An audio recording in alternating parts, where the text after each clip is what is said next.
Let's get ready to go. This is a best of 3 for all the marbles. The World Championship title on the line. Make some noise as we get into game number 1. Oh, wow. Okay, in a restricted format, there's actually no restricteds to hit the field to start the game. That is wild. We are going to see Gio have that Flutter Mane next to that Choice Scarf Chi-Yu. And for James Evans, he's opted into bringing that Incineroar next to the Brute Bonnet to start. So, yeah, I think the Brute Bonnet is a really good defensive option from James's end because you have that Water Terra. Gio does not have a way to really take advantage of that and hit you for super effective damage, right? So right now, Incineroar is, of course, applying Fake Out pressure immediately into the Chi-Yu slot. Chi-Yu could go for a Ghost Terra to get around that, but do you really want to commit to that? And then, of course, Brute Bonnet right now on James's end can launch a Spore, can go for that Water Terra defensively. You don't feint to a Fire type attack or a Fairy type attack. And so my question is, how does Gio respond to this? Do you have your own Brute Bonnet to switch into? Because if so, that means you drop one of your restricteds. I like this defensive lead from James's end, knowing Brute Bonnet can really start slowing down the pressure that you want to apply. Well, there aren't going to be any swaps. It's just a Terastallization to start off our first game, and it is the Brute Bonnet as a James Terastallization Pokemon of choice in game number 1. Brute Bonnet, the Water Terra, as you called out, such a nice defensive typing to have, not even just against those fire types from this Chi-Yu and Koraidon, but of course, because of that Flutter Mane. As you see the Incineroar go for the Fake Out, it's going to stop the Chi-Yu in its tracks for this turn, but the Moonblast still does a lot for its troubles, though. This Brute Bonnet is able to land a Spore into the Chi-Yu, one of the biggest offensive pieces here for Gio. The Gio slows down the Chi-Yu, but Chi-Yu actually isn't really the biggest threat to Brute Bonnet and Incineroar right now, right? And so Flutter Mane, that Beads of Ruin, giving you that special defense drop, allowing you to do even more damage to Brute Bonnet. This Brute Bonnet can't protect, so you are vulnerable to just eating up another Moonblast right now. Of course, it has the ability to go for Sucker Punch, try to break that Flutter Mane's Focus Sash. You could double up into that slot. Flutter Mane does have the ability to go for Protect, allowing Incineroar to maybe launch an attack right now. But James has slowed down some of the offense, but Gio still has so much coming out from this Flutter Mane right now. And the Chi-Yu, while it has to take that mandatory turn of sleep, it could wake up on the next turn, and so you're really only stopping his Chi-Yu for just a short while. And Gio doesn't want to take the risk, actually decides to put the Flutter Mane back in its Pokeball for later, and brings out a Brute Bonnet of his own, maybe suspecting that a Spore would be going into that Flutter Mane's way. It's also going to get past this Sucker Punch, and that's going to fail as this Chi-Yu does take a turn of sleep. So the Brute Bonnet is in the back. There is an answer to the sleep here, and you've actually gotten enough damage onto the opposing Brute Bonnet where you do pressure, of course, with damage from the Seed Bomb on your own end. That is the one way you can hit it for super effective damage. And so I wasn't expecting Gio to drop one of his restricteds coming into this. I think my guess is it's probably that Lunala. We'll have to wait and see. But right now you have gotten the Terra out from the opposing side, and your Brute Bonnet is looking pretty scary right now. If you win the Brute Bonnet war, then you can, of course, apply pressure and then start putting things to sleep with Spore yourself. Yeah, I mean, you could Seed Bomb this, or, you know, the Brute Bonnet is also no longer Grass type, so just Spore that slot safely as well. Let's see. I think what's so interesting about this matchup coming into it is both players had so much time to prepare for it, and I think this game now looks so different from then if they had just played immediately, say, yesterday, right? And so both players have had so much preparation time. Chi-Yu is going to stay asleep here. Another turn here for James to take advantage of as the Brute Bonnet does go for the Spore. In case that Chi-Yu had woken up on this turn, we do have the knockoff into Gio's Brute Bonnet, which will knock off the Citrus Berry as Brute Bonnet fires off a Spore of its own, putting this Incineroar to sleep. It has been such a defensive game to start. Like, we have not seen a restricted Pokemon hit the field yet. Everyone has just been trading sleep left and right.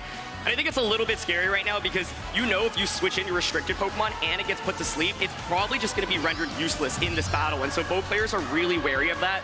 They don't want to make that switch out.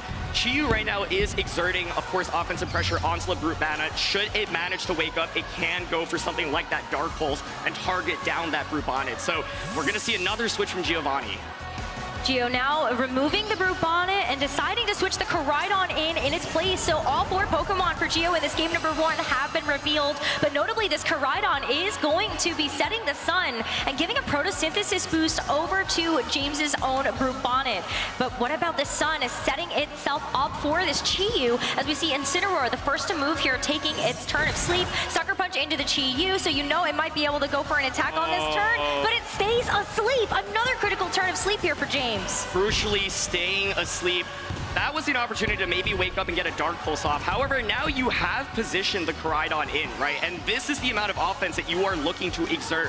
Koraidon can now go for the damage onto Incineroar, try to threaten that with the knockout, and Chiyu then can, of course, wake up and get the Dark Pulse into Brute Bonnet. I don't think Chiyu feigns from another Sucker Punch either, right? And so Gio took a little bit of a risk there because with Koraidon switching in, it could have been Spore into that slot, but are you really going to Spore the Brute Bonnet? And so it's a great bait by Gio, and now he has finally gotten the offense out in the field. This is going to be a really big turn. Can James even play defense here? I think the best thing to do is maybe if you have that Shadow Rider, switch it in and take a fighting type attack on that Incineroar slot. But what if Gio calls that and actually decides to go after an attack onto this Brute Bonnet instead? Incineroar wakes up and goes for Helping Hand onto the Brute Bonnet, and that's one way that you can make sure this Incineroar does something on this turn. The Sucker Punch into the Chiyu, that was enough damage to get the knockout, and so Gio is not able to utilize this Chiyu at all this game number 1. Yeah, Sucker Punch itself won't get the knock, and you see Flame Charge come out as well. I think part of what Gio's thinking is, I want that speed boost, and I think you're probably going to switch Incineroar out, but it's an incredible turn for James there as he manages to get the wake up that gives him the extra damage that he needs to get the knockout onto Chiyu. And so I think that was what looked like a really scary position for James, ends up being much more positive.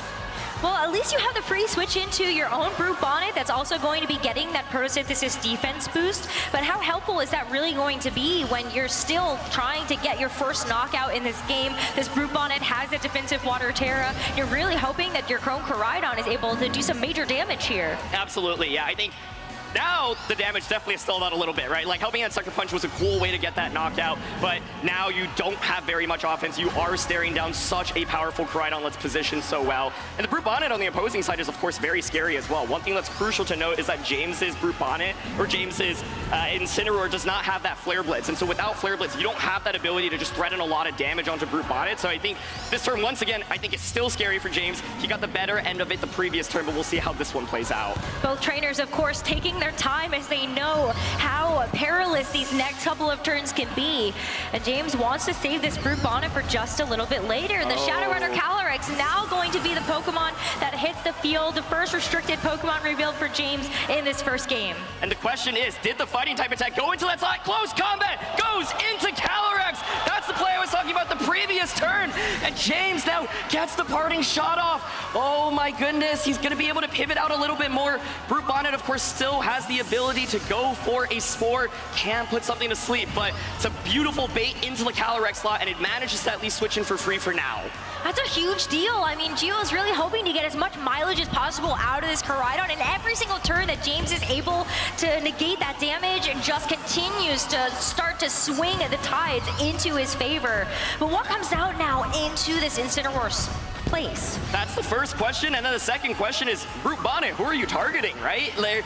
Sleep is such a big deal in this matchup, and this is the thing that we were talking about before we came into the game. The defense matters so much. You're looking to slow down pieces so that your offense can just start punching holes. It's Brute Bonnet coming out from the opposing end. Of course, it's Water Terra, so let's see.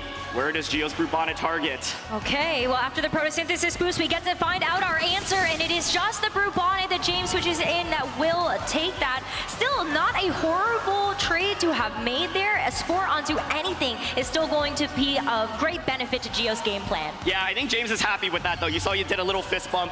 If that Calyrex gets put to sleep, it probably just does not get to attack in this game. So at least it's Brute Bonnet, which is the defensive piece. Calyrex right now is exerting a lot of offense, and crucially, you were able to neutralize the Chiyu in the early game, right? So with Chiyu eliminated, that no longer threatens Calyrex. It's still an awkward position for Calyrex, quite frankly, because your moves are Astral Barrage, you have Psychic, you have Encore, but which of those are really that powerful right now, right? The Koraidon, of course, on the opposing side also got that Flame Charge, so has the speed boost, can threaten the Calyrex with the double up right now. We're gonna see a Terra come out.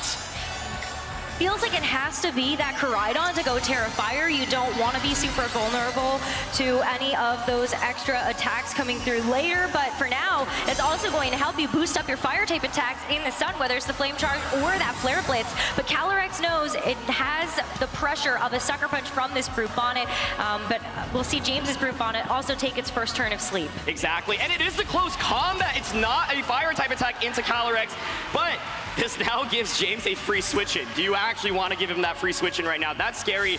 The other thing to note, Koraidon now takes life orb damage. You've dropped your special defense. Calyrex, of course, can apply a lot of pressure with damage with an Astral Barrage, right? And so Brute Bonnet is not going to get the Spore off. James is willing to trade his defensive pieces, and he's looking to position his offense right now. So my question here is, do you finally bring out your 4th Pokemon? But I feel like Incineroar just makes such a great call here, knowing that you're able to keep an attack drop onto this Koraidon. Maybe it also forces Geo to have to try to switch out this Koraidon. You can play a bit more predictably that way, but it is going to be the Koraidon. So the 4th and final for James now, also revealed in here. Both restricted for him have hit the field. Oh, this is so scary for Geo though, right? Like the Brute Bonnet now cannot Terra on the opposing end. Koraidon, of course, provides that collision course pressure, and there's that special defense drop from the opposing Koraidon. So if you're Geo, you could double up onto the Calyrex here with a Sucker Punch and a close or a fire type attack. Obviously, you don't want to close combat a Calyrex, but if you go for that, and Calyrex, of course, could go for a Protect, it could switch out as well. And the question is, how do you get out of this turn positively? James has played so defensively for so long, but this is it. This is the turn to finally exert so much offense. If you get one more knockout here, James is in such a good position to close out this game with a win, but he has still a tough call to make. Koraidon now going to switch out, wants to also try to cleanse those special defense drops, as Flutter Mane is going to be the Pokemon that takes its place. Super risky when you're staring down the barrel of an Astral Barrage, but knowing if you can hold on with this Focus Sash at the end of the day, then you will be able to help yourself out with that speed boost. And good thing for this Flutter Mane, it's the Shadow Rider Calyrex. It also decides to take a reprieve. So much defensive play from both ends. There was a lot of offense being exerted. It's going to be the Sucker Punch. There was the ability to, of course, go for a Spore, but trying to get damage there. And Collision Course, it's a fantastic turn for James here. It's going to deal super effective damage into the Brute Bonnet and get a one-hit knockout. No way. Another Pokemon down, and only 2 more to go here for James to close out this first game. And Geo at least has timed it so that you can bring this Koraidon out when the sun has freshly expired, but you're also going to still be giving that sun over to the opposing Koraidon.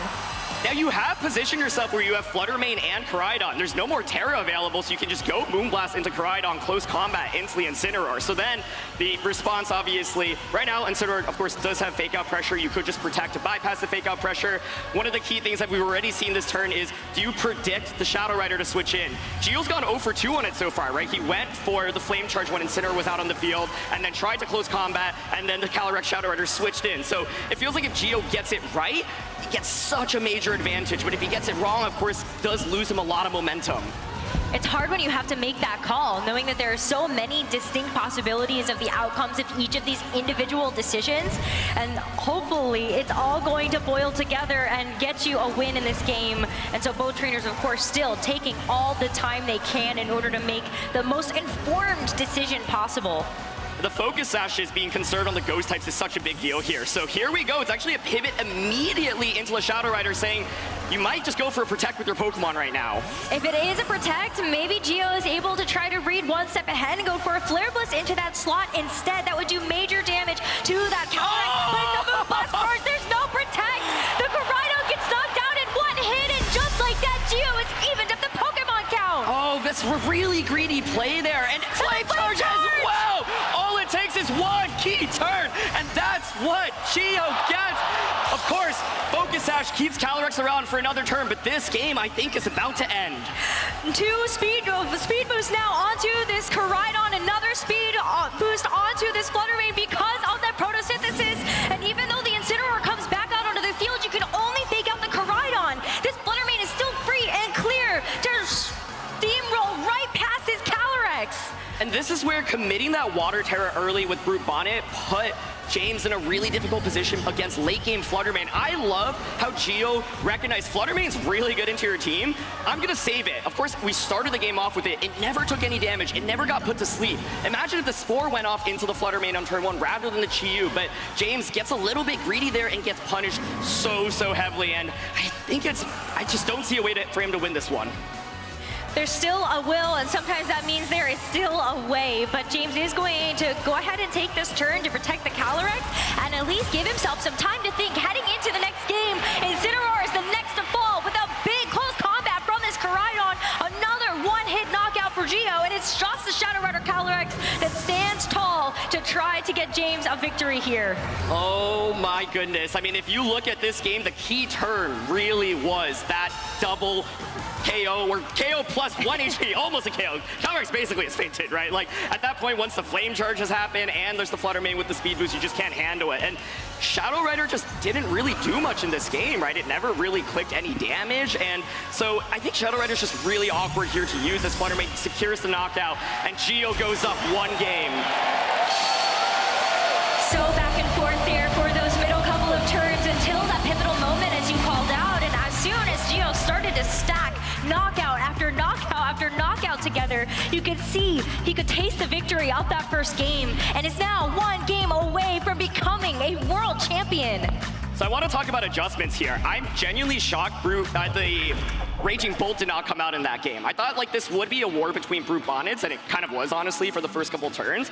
But I thought Raging Bolt from James's end is really, really powerful here because it can take that special damage. You can even Terra, of course, to get around, you know, Moonblast, for example, dealing super effective damage. And so I think, you know, James was playing really defensively.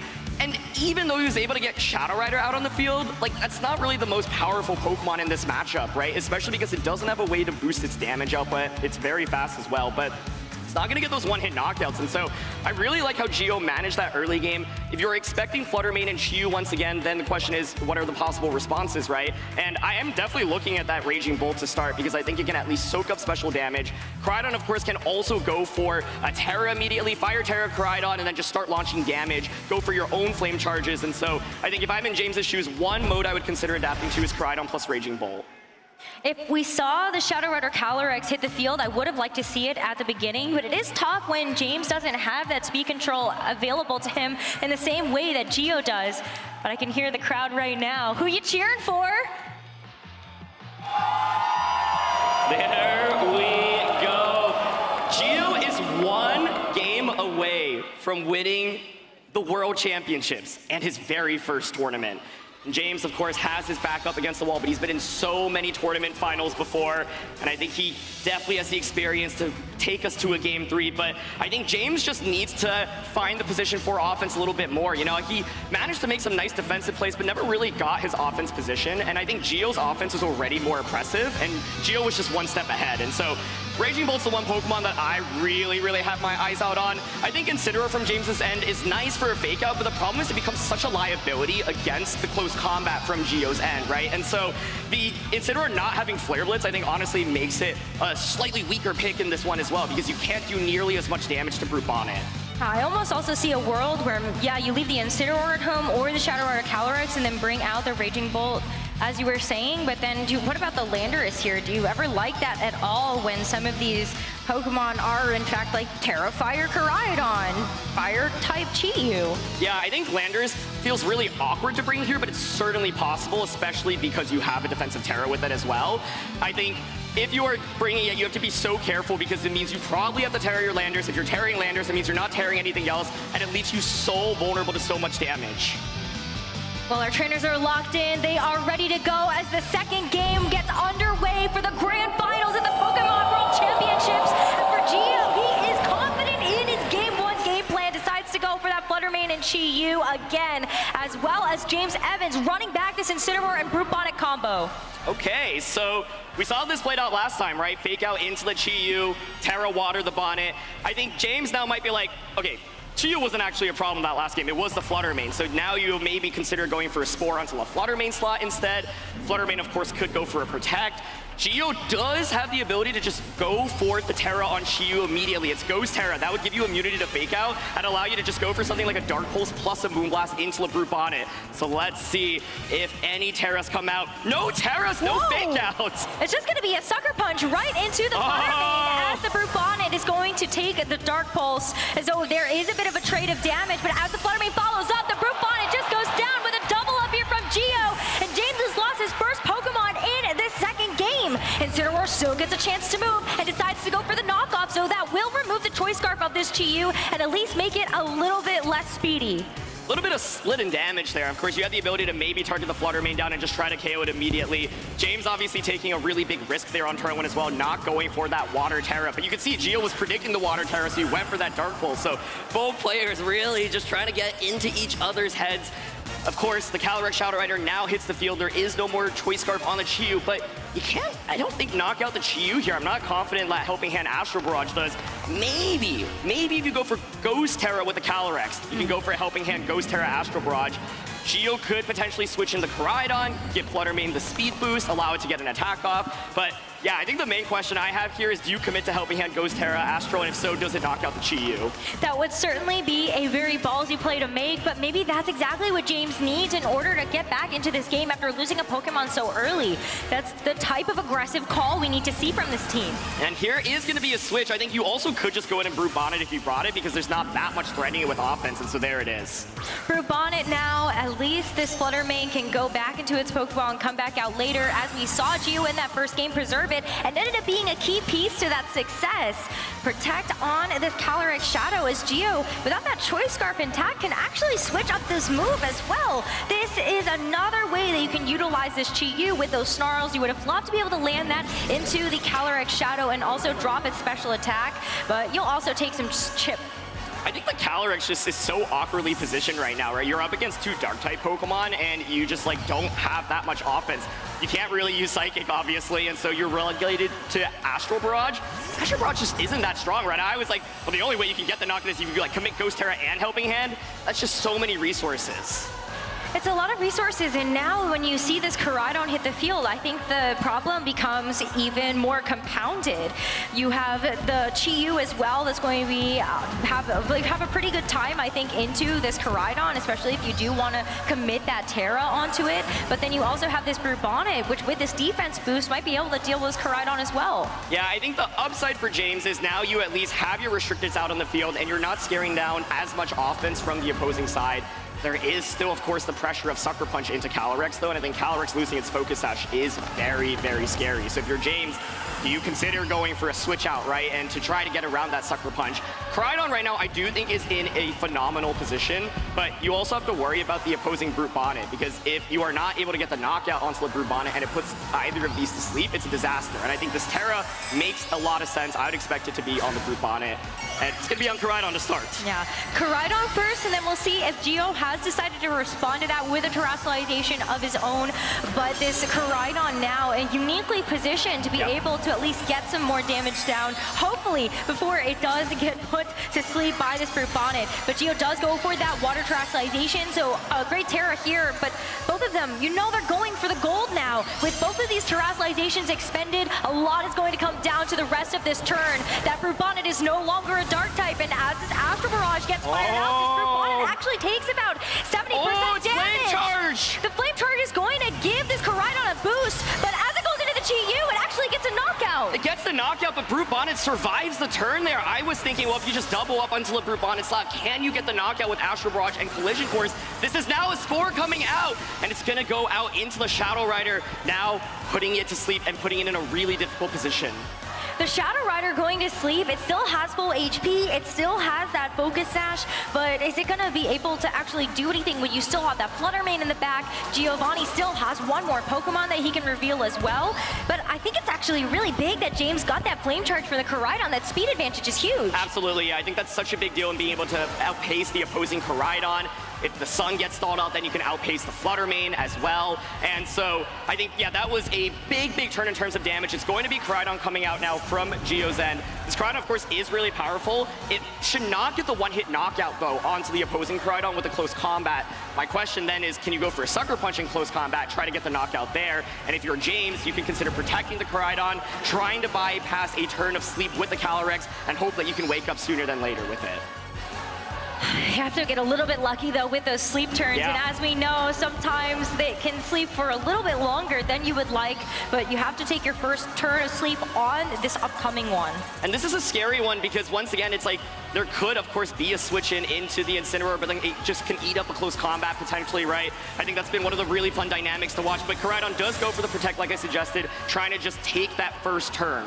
But if Gio has opted into going for damage onto that Shadow Rider Calyrex instead, this could get dicey very quickly. Oh, Gio, yeah. though, actually goes for the close combat into the Shadow Rider Calyrex, maybe expecting a switch-in. Something like that Incineroar would have been knocked out or put to sleep. That turn was so scary because I could see it for Gio. If you made the call, you doubled up with a Calyrex, you might just be world champion, but it's really hard to make that play. Are you just going to ignore the Koraidon from the opposing end?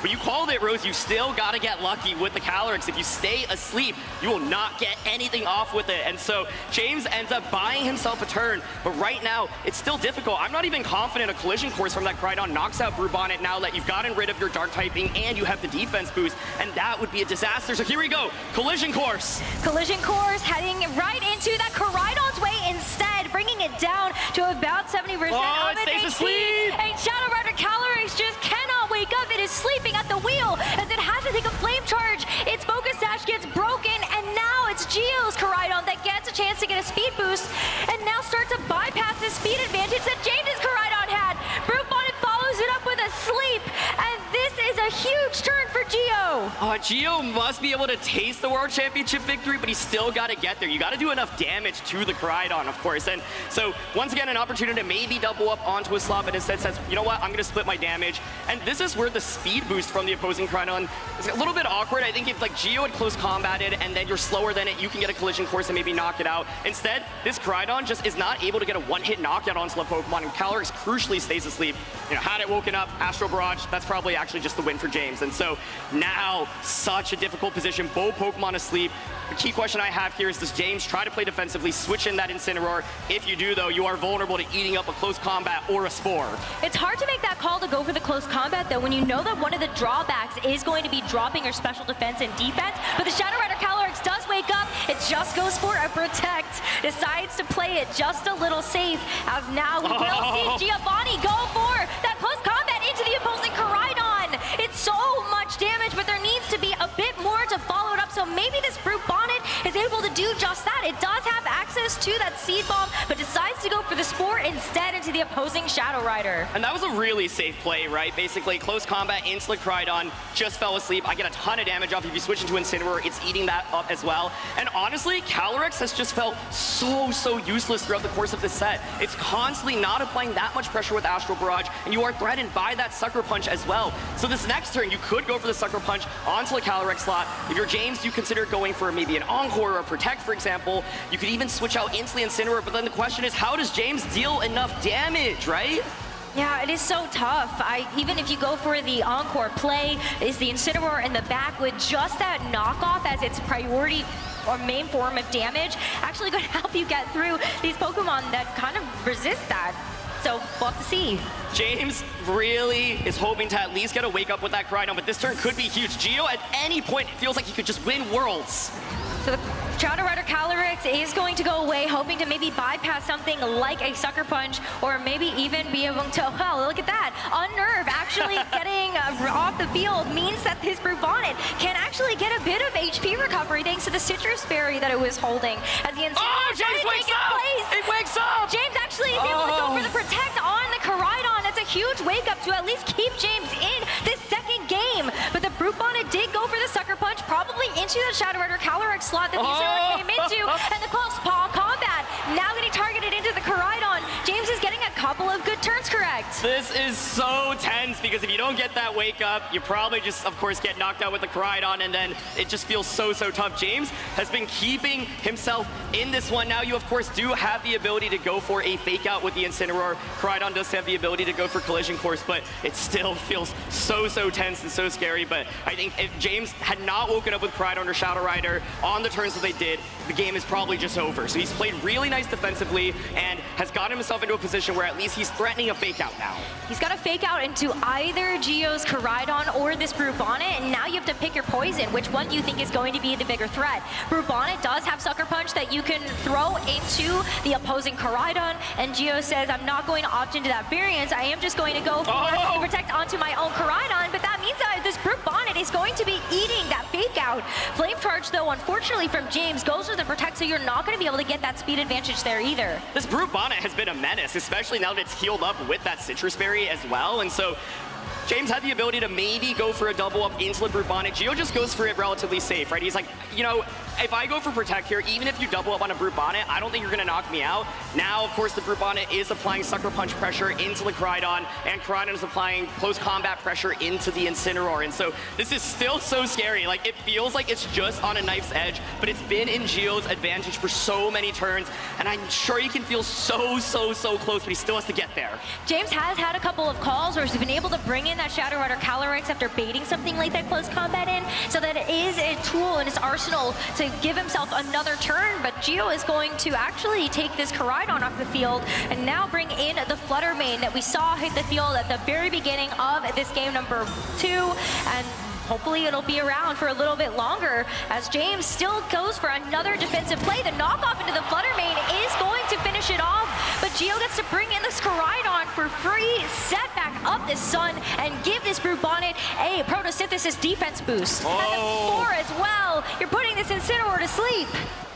Sacrificing Flutter Mane, which I think makes a lot of sense at this point in the game. Flutter Mane is a really good late game option if you have that Focus Sash, right? Or if the Terra hasn't been committed on Koraidon, but it makes sense to give it up here. Now Koraidon gets this, as you mentioned, set up the Sun, and you've gotten sleep off into the Incineroar, right? So there's still this mind game of like Sucker Punch plus close combat. I feel like Gio just is playing it relatively safe right now, right? He hasn't taken any super big risks. It is getting scary though, right? His Pokemon are relatively low HP. You do need the Koraidon to knock out this Incineroar. Otherwise, Brute Bonnet is really going to struggle into. So then the question I have this turn is, do we see a switch into the Shadow Rider slot? The Incineroar slot is rendered completely useless, of course. You could go for that close combat. Koraidon tries to protect, trying to avoid another Sucker Punch right now. It's not able to get it though, but the Brute Bonnet is going to go for a Rage Powder just to draw away any attention from the opposing Koraidon, as Gios gets to go for the Flame Charge to finish off. The opposition gets the speed boost that it had removed from itself after going back into its ball. And James now down to just his final 2 Pokemon, the Sleepy Incineroar and the Shadow Rider Calyrex. I absolutely love that play because I think the main thing you're scared about right now is Calyrex switching in. Gio realizes, okay, if I give you an opportunity to stall another sleep turn, that's not great. I think that play may have just won him the World Championship. Now you've got a Koraidon that's faster than both of these Pokemon. And this is what I was saying. The Incineroar is cool, but it doesn't really do that much damage. Koraidon now will outpace the Calyrex, right? And so you can target that Calyrex slot down. You could just go for something like Sucker Punch in close combat. And I think we're about to crown a brand new World Champion. Feels super safe for the Brute Bonnet to direct that Sucker Punch into the Shadow Rider Calyrex, and then the Koraidon to follow up with that close combat into the Incineroar. But what does Gio decide to lock in? Potentially get himself that World Championship title. And can James do anything to be able to claw back into this one? There's still a lot of HP on this Incineroar, and it's still a Shadow Rider Calyrex, one of the most powerful Pokemon that we have seen in this format. It's one of the most powerful, but one of the reasons why Brute Bonnet has been tremendous is because of its Dark typing to deal with that Shadow Rider. Koraidon does protect here, though, to start. Gengar actually goes for the Encore. So this Brute Bonnet is going to be stuck going for Rage Powder for the rest of the couple of turns. Okay, ends up being the Encore, of course. You could have locked into Sucker Punch. It is going to be that Rage Powder now. I think it's still fine for Gio because now you can just keep Rage Powdering away from the Incineroar. Koraidon being faster than the Calyrex will get the knockout onto it. But, you know, it will faint from a Life Orb tick. Yeah. And if it faints from a Life Orb tick, it means you can only get a knockout onto one Pokemon. You've got either the ability to go for the close combat into the Incineroar, or to try to go for maybe a Flame Charge into this Shadow Rider Calyrex. But what if that Calyrex protects?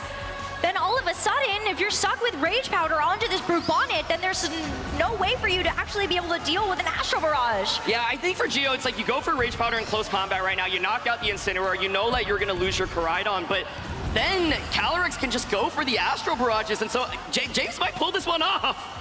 It's going so close, but Brute Bonnet, of course, has to go for an Encore with that Rage Powder, and that will direct away anything from this Incineroar if it even survives this close combat, which of course it will not, because that is super effective.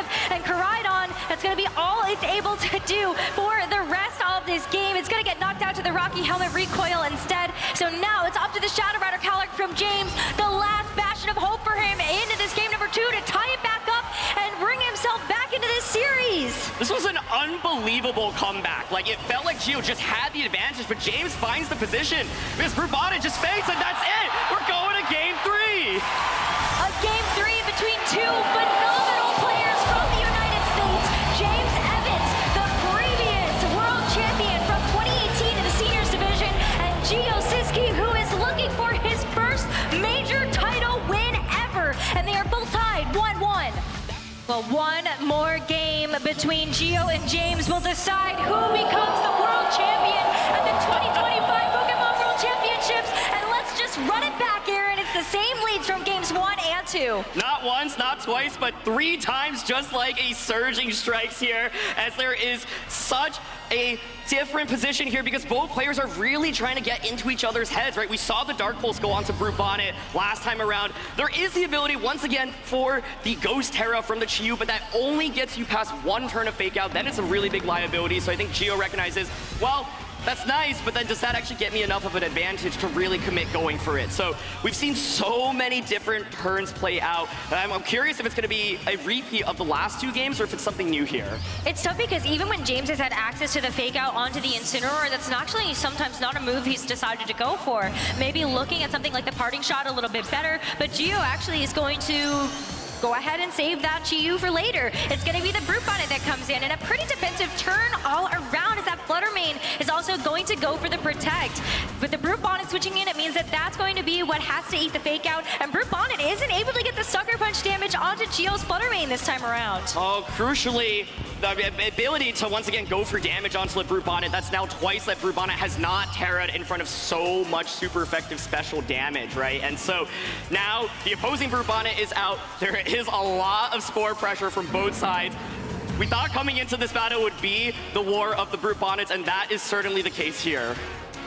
There's so many options that these Brute Bonnets can go for as well. If you don't Terra, you're susceptible to the Spore. You can also Rage Powder to try to redirect away an opposing Sucker Punch. So that's one way that Gio can actually keep this Flutter Mane partner safe. And then you can just go for all of these Moonblasts or even just some of these Shadow Balls to make sure you're getting any valuable damage down onto either this Incineroar, this Brute Bonnet, or whatever decides to switch in. But we are going to see a Terrestrialization on this turn. Oh, it's going to be onto the Flutter Mane. That, of course, is going to give it a nice little damage boost. And so this could be an absolutely huge turn. Giovanni could just get the knockout onto the Brute Bonnet and then put Incineroar to sleep. Oh, there's and no Terra! This Brute Bonnet is going to stay on Dark type, which means that this Moonblast is going to get a one-hit knockout. It is super effective, and Gio is able to get one Pokemon knockout right away in this game 3. And there wasn't even a Sucker Punch and its knockoff in a Brute Bonnet. It's a disaster for James Evans here as the Brute Bonnet now gets a Spore off as well. Oh my goodness, I was gonna say Gio there could have maybe protected the Flutter Mane, could have just gone for a regular Moonblast, but it ends up being Stellar Moonblast, saying, you have not terra'd your Brute Bonnet so many times in front of my offense. I mean, this is an unbelievable lead for Gio. Last game I thought Gio had a big lead. This one feels even larger. It's gonna be Koraidon that has to take that Brute Bonnet's place, but it doesn't want to be on the receiving end of a Moonblast either. James has preserved the Terrestrialization, so you are able to use that to try to take this Koraidon's negative energy away from it. But it's still a tough uphill battle. James played a defensive masterclass in game 2 though, and found the switches that he needed to keep himself in the game. He is at a major, major disadvantage right now, but we've seen him pull it off once. And so right now, you know, the upside is that you are not threatened by one-hit knockouts from the opposing side, and you are pressuring your own knockout onto the opposing Brute Bonnet. Flutter Mane Shadow Ball, however, of course, will do considerable damage. And so you could consider just going for something like a Sucker Punch on a Shadow Ball, a Rage Powder on a Shadow Ball, for example. For Gio's end, you're looking to just get that Koraidon low enough, and I think Shadow Ball plus Sucker Punch puts it in KO range from another subsequent Shadow Ball. Feels like James is almost forced to have to go for a Protect here onto the Koraidon. Make sure you aren't going to be taking too much damage from those boosted Shadow Balls. But we do see the Terrestrialization committed, and so it's going to be that Koraidon that does get rid of its Dragon typing, now becomes a full Fire type, and maybe that means we're going to see something like a Flame Charge or a Flare Blitz. Really make sure that you're getting as much out of these Fire turns as possible. But Incineroar is going to be on the receiving end of an attack, as the Collision Course now will finish off this Brute Bonnet once and for all. It's been such a menace so far in these games, but that critical hit, that's got to stop Sting. Yeah, securing the knockout there onto Brute Bonnet. I mean, Brute Bonnet is actually very, very physically defensive on the opposing team, and so I think there's actually maybe a chance he could survive that without the critical hit. But you could see, Rose, you were saying, hey, Koraidon, you know, protect. That makes a lot of sense. That's what James kept doing in that last game. Protect, make a safe switch. James is like, look, I've done that enough. I'm going to punch back with offense, and I think gets a really great turn. If you ate up a Sucker Punch and a Shadow Ball there, I think that could have been really, really scary. But I do wonder if Collision Course was guaranteed the one-hit knockout on a Brute Bonnet there. But for now, we're going to have to advance the game. Geo is going to get a free switch in, and it's going to be into Chi-Yu. Okay, so the Chi-Yu comes back out, and that's going to give a nice special defense drop to both this Koraidon as well as this Incineroar, which is going to make sure that this Fluttermane can actually punch through a little bit more damage. Notably, we've only seen the Moonblast. It still has a Stellar Terra power boosted Shadow Ball that it has access to throw that Koraidon's way. Yeah, this is so scary, right? Like, do you double up onto the Koraidon? Does Koraidon go for kind of the obvious protect? If so, an Incineroar feigns, the next turn Koraidon is just vulnerable to eating up, double up, right? And so Chi-Yu and Fluttermane now positioned so well. You've got the speed advantage, especially because it wasn't a flame charge the previous turn. And so Geo has so much offense on his side. And the Incineroar, crucially, did not take over 50% last turn, but now the Beads of Ruin are active. So that would be just one more Moonblast to knock out this Incineroar, and it still has a chance of waking up, but it's totally still asleep. Koraidon now will go ahead and go for the Protect, and as we see the Fluttermane go for the Shadow Ball into that slot, James is hoping this is going to be enough of a saving grace to actually let this Incineroar wake up, but the Heat Wave from this Chi-Yu will be able to connect onto both targets. Incineroar does take a pretty sizable amount of Oh, it doesn't wake up! Incineroar stays asleep! It stays asleep, but it is the Heat Wave lock. So now my question is, this Koraidon is bulky? Can it survive a Heat Wave and a Shadow Ball? If the answer is no, the game is done this turn. If so, you keep yourself in it, and you're able to retaliate back with either damage on the Fluttermane or a knockout onto the Chi-Yu. But what makes this so tricky, Rose, is the fact that the Fluttermane is still so healthy. There was no Sucker Punch earlier from the Brute Bonnet to break that sash, and Fluttermane right now feels like it's running away with the game. Shadow Ball first from this Fluttermane is going to go right in that Koraidon that protected on that last turn. This is a huge source I don't of think damage. it's gonna take it. And the Chi-Yu goes for the Heat Wave to try to finish it off. A double KO, and Geo is one Pokemon away from becoming the world champion. Someone who has hunted for a major Pokemon title win in so many events previously, dating back to his time in the seniors division alongside James. And this could be the day he cements himself in Pokemon history. This is his moment, and oh my goodness, he's staring down a full HP Fluttermane and a Chi-Yu. Calyrex can get one Astral Barrage off, but it's not knocking out Chi-Yu. And as it goes for the victory lap, this Fluttermane brings this Calyrex down to its focus sash, and it's going to be the Chi-Yu looking at this final HP to deliver the finishing blow, and just like that, Giovanni Siski is your 2025 Pokemon World Champion! In an arena with over 5,000 live fans watching, unprecedented in Pokemon video game history. An arena that's crowned Olympic champions before. Geo now can call himself world champion, his very first tournament win, and what better way to do it than to win the world championships?